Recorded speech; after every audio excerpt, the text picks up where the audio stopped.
Hello, young lady. Hello. United States of America. How are you doing? Article 1. Section 1. All legislative powers herein granted shall be vested in the Congress of the United States. Good morning. The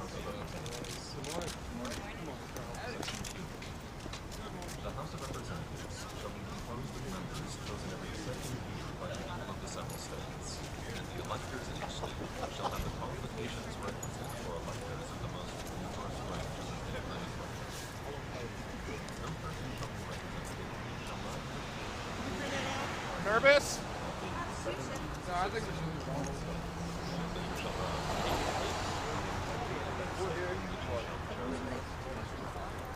representatives and individual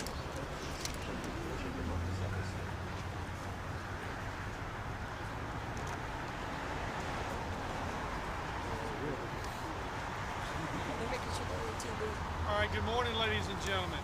Good morning. Good morning, thank you. As of today, temporary shelters located on city property are deemed to be a public nuisance as defined by Municipal City Code Section 1526 and must be removed immediately.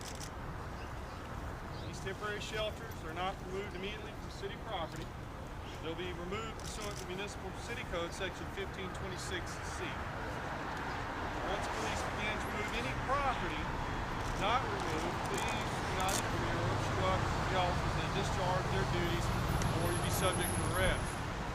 All non-perishable property moved by the city that appears to have value temporarily stored at 601 East Trade Street, Charlotte, North Carolina, for 60 days. You can retrieve your property Monday through Friday from 9 a.m. to 4 p.m.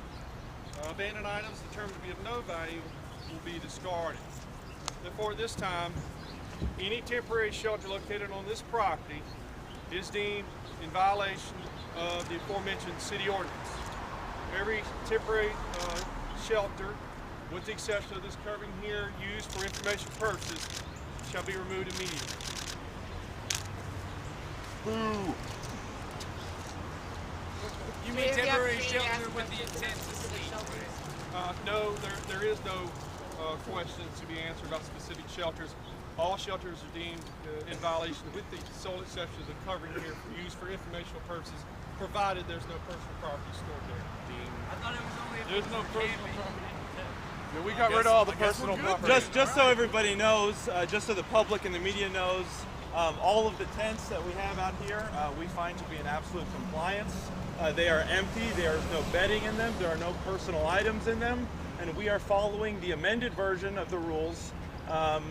We are complying with the rules by not using them for sleeping. Nobody is sleeping in their tents right now.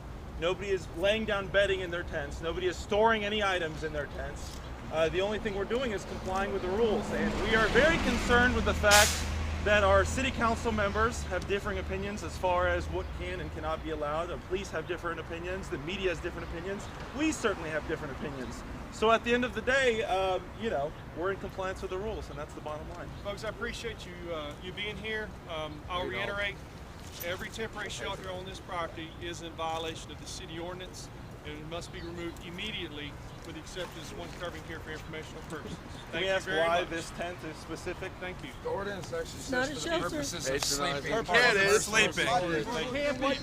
For camping purposes. We Might aren't say this for camping here. meditation Camping purposes only. is a Please do not recreational sleep. activity. We aren't camping. Michael and Zhitkov, MIC. What kind of camera is that? I've been trying to find Shame out the whole on you. night. For real. Like The ordinance Samsung? right here if you want to read it. Well, you heard that. We certainly plan on challenging it is our complete understanding, and many of the members on City Council's understanding, that we are in compliance with the rules. We had John Autry, who is a council member, who said that according to his understanding in the Observer yesterday, that as long as we do not use the tents for living purposes, which we are not doing, we are not storing personal items in them, they are completely empty tents. They are a symbol of our movement, that we will remain on these grounds until we effect change. We don't certainly plan on necessarily taking them down, but regardless, even if the police remove these,